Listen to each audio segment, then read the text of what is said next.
욥기 42장 1절부터 9절 말씀 교독하시겠습니다. 욥기 42장 1절부터 9절 말씀입니다. 욥이 여호와께 대답하여 이르되 주께서는 못하실 일이 없사오며 무슨 계획이든지 못 이루실 것이 없는 줄 아오니 무지한 말로 이치를 가리는 자가 누구이니까 나는 깨닫지도 못한 일을 말하였고 스스로 알 수도 없고 헤아리기도 어려운 일을 말하였나이다. 내가 말하겠사오니 주는 들으시고 내가 주께 묻겠사오니 주여 내게 알게 하옵소서. 내가 주께 대하여 귀로만 듣기만 하였사오나 이제는 눈으로 주를 배움나이다. 그러므로 내가 스스로 거두어 드리고 티끌과 제 가운데에서 회개하나이다. 여호와께서 욥에게 이 말씀을 하신 후에 여호와께서 대만 사람 엘리바스에게 이르시되 내가 너와 내 두 친구에게 노하노니 이는 너희가 나를 가리켜 말한 것이 내 종 욥의 말같이 옳지 못함이니이다. 그런즉 너희는 수소 7과 수랴 7을 가지고 내 종 욥에게 가서 너희를 위하여 번제를 드리라. 내 종 욥이 너희를 위하여 기도할 것인즉 내가 그를 기쁘게 받으리니 너희가 우매한 만큼 너희에게 갚지 아니하리라. 이는 너희가 나를 가리켜 말한 것이 내 종 욥의 말같이 옳지 않함이라. 같이 이에 대만 사람 엘리바스와 수아 사람 빌닷과 나아마 사람 소발이 가서 여호와께서 자기들에게 명령하신 대로 행하니라. 여호와께서 욥을 기쁘게 받으셨더라. 아멘. 네, 욥기를 읽다 보면 재판정의 분위기가 납니다. 욥은 자신이 무죄라고 주장을 하고요. 욥의 친구들은 그 단상 위에 앉은 사또처럼 내 죄를 내가 알렸다. 빨리 풀어라. 하나님께서 너에게 고난 주시는 거 보니까 너는 죄인이 분명하다. 그러니 빨리 이실직고 해라. 그러면 하나님께서 너를 용서해 주실 것이다. 이렇게 친구들이 욥을 정죄하는 걸 알 수가 있죠. 욥은 너무 억울했어요. 그래서 누구한테 소망을 둬요? 하나님께 소망을 둬요. 하나님께서 의로우신 재판장께서 나타나시면 내 억울함을 풀어주실 것이다. 결국 욥이 기다리던 하나님이 나타나셨어요. 그리고 하나님이 욥의 주장과 욥의 친구들의 주장 중에서 누가 옳다고 말씀하실까요? 네, 7절, 8절 같이 보겠습니다.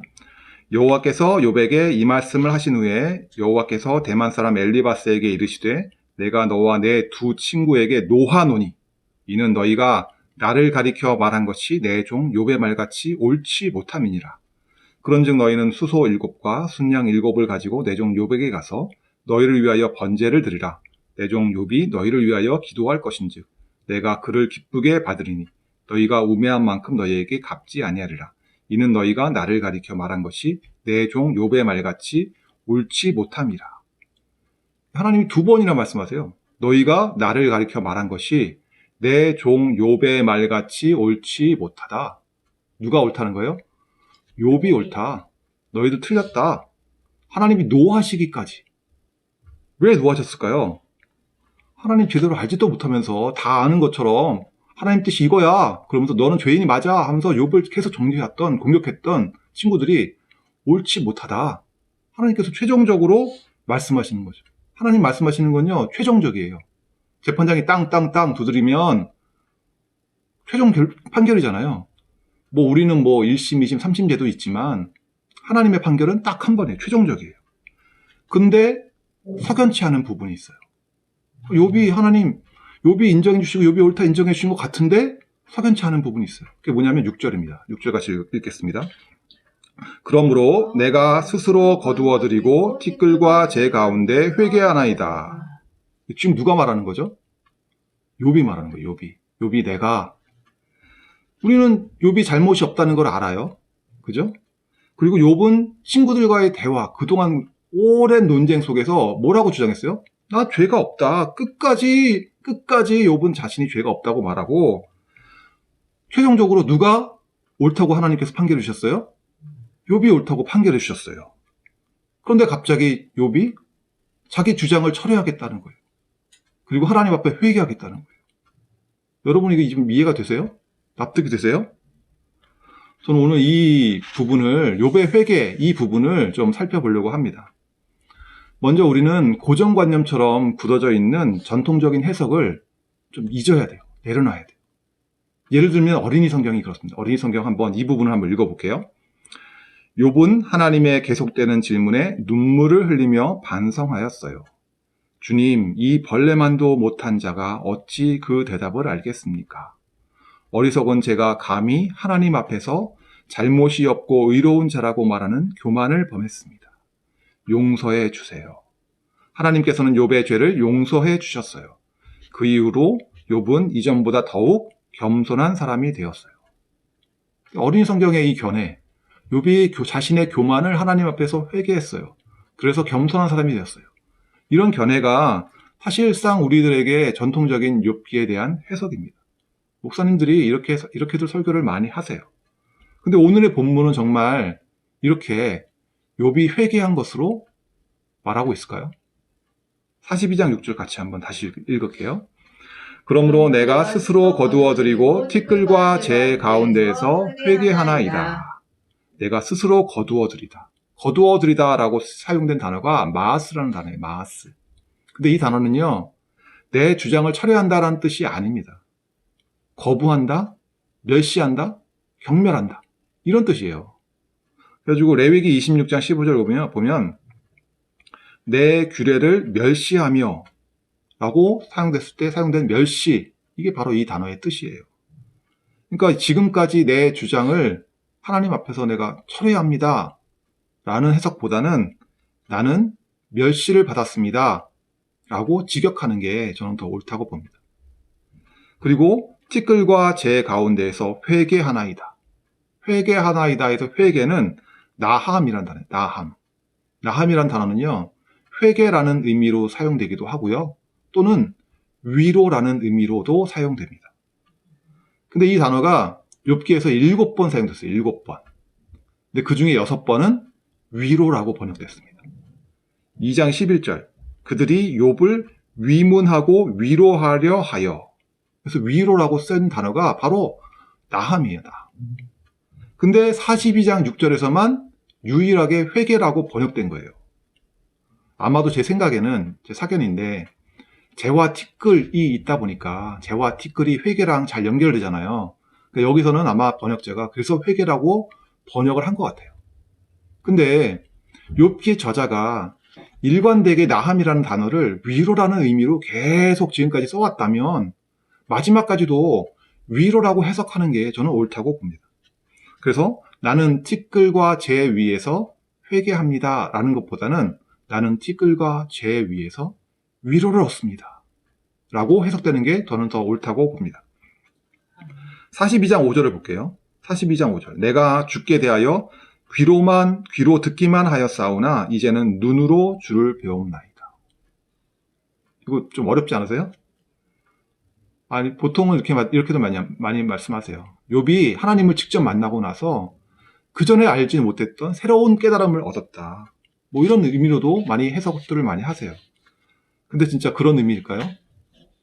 지금까지 욥이 계속 줄기차게 하나님 이런 분이야, 하나님 이런 분이야 라고 계속 얘기를 들은 대상이 누구예요? 누구한테 얘기를 들었나요? 욥의 친구들이 계속 이런 얘기를 했죠.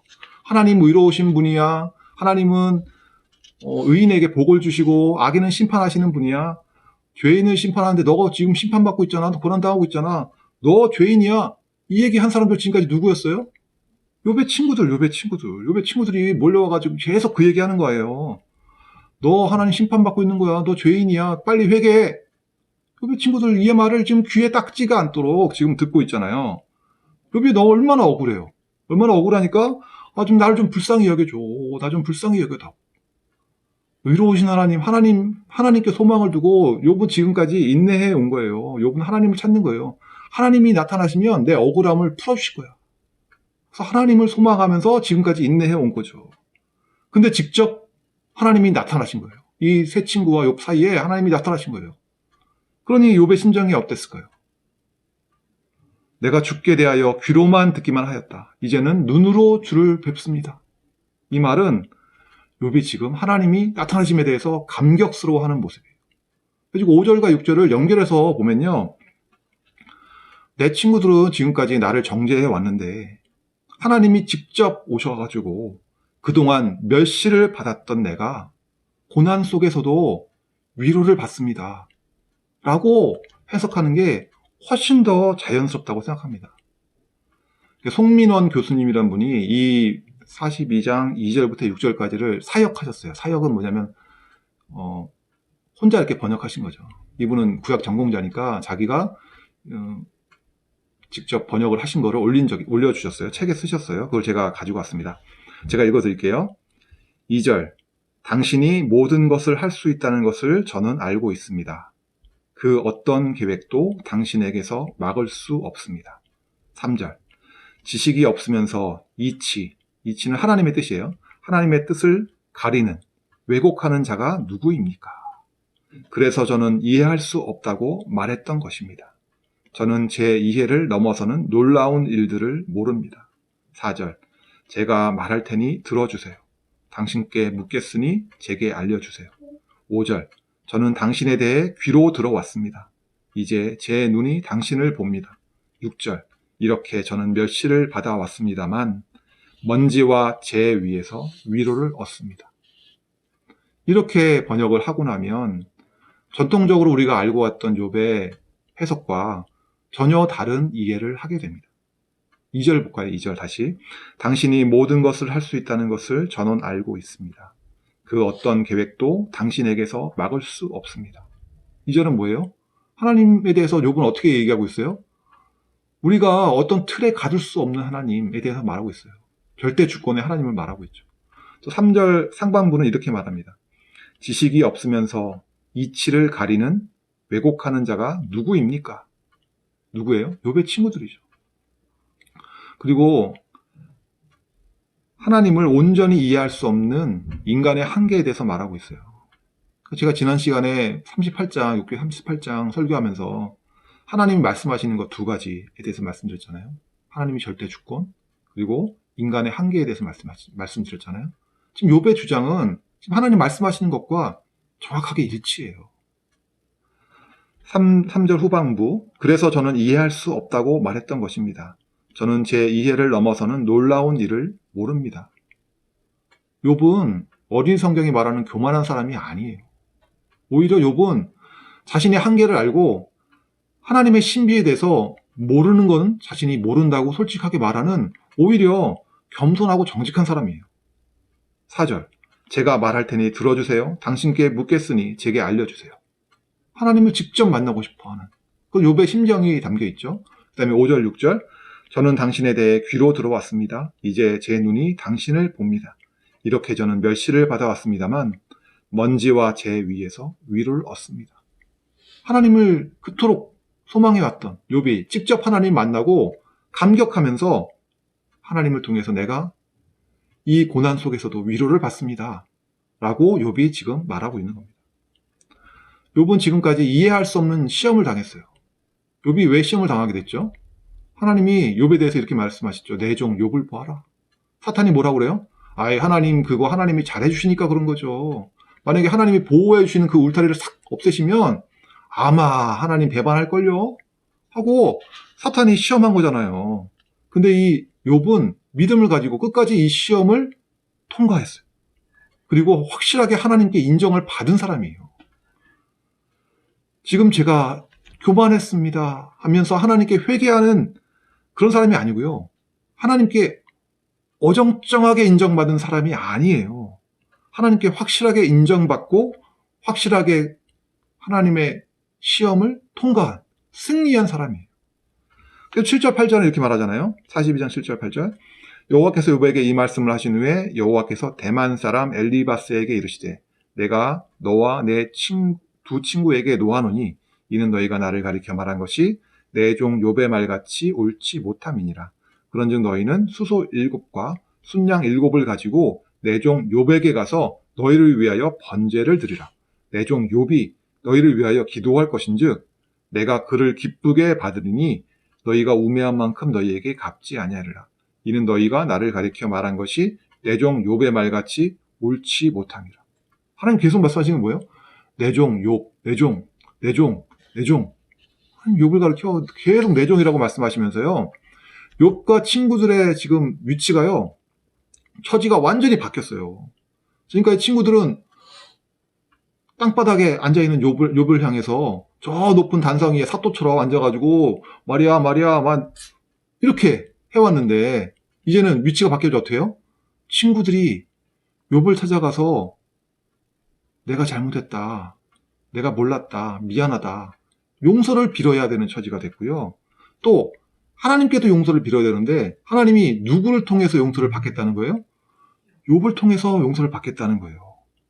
욥에게 재물을 갖다 주면 욥이 너희를 위해서 기도할 때 내가 너희를 용서하겠다라고 지금 하나님은 말씀하시고 있는 거예요. 그래가지고 하나님께서 욥을, 땅바닥에 앉아있던 욥을 이렇게 올려주시는 거죠. 높여주시는 거죠. 야고보서 5장 10절과 11절은 이렇게 말합니다. 형제들아, 주의 이름으로 말한 선지자들을 고난과 오래 참음의 본으로 삼으라. 보라, 인내하는 자를 우리가 복되다 하나니 너희가 욥의 인내를 들었고 주께서 주신 결말을 보았거니와 주는 가장 자비하시고 긍휼히 여기시는 분이시니라. 야보고도 욥을 어떻게 이해하고 있어요? 욥기를 이해할 수 없는 그런 고난 속에서 욥이 최종적으로 인내를 지키고 인내하면서 믿음을 지켜서 승리하는 이야기로 야고보도 보고 있는 거죠. 그래서 뭐라고 그래요? 욥의 인내를 들었고 주께서 주신 결말을 보았다. 결말이 뭐예요? 욥기의 결말은 뭡니까? 최종적으로 욥이 하나님께 인정받은 거예요. 내 종 욥. 욥이 승리한 이야기를 지금 욥기는 지금 말하고 있는 겁니다. 그러니 야고보는 권면을 이렇게 하는 거죠. 그러니 너희들도 욥처럼 시험을 당할 때에 끝까지 인내해서 승리해라. 이렇게 권면하고 있는 겁니다. 말씀을 정리해 보겠습니다. 하나님을 직접 대면한 욥이 하나님 앞에서 내가 그동안 하나님 교만했습니다. 라면서 회개하는, 그래서 좀 어정쩡하게 승리하는 그런 이야기가 아닙니다. 이유를 알 수 없는 고난 속에서 욥은 하나님께 소망을 두고 끝까지 인내해서 결국 하나님을 만났어요. 하나님 만나서 감격하고 있는 이야기예요. 하나님은 욥이 옳다고 인정해 주시고 욥을 높여주시고 회복시켜 주세요. 결론적으로 보상이 없는 믿음이 가능한가?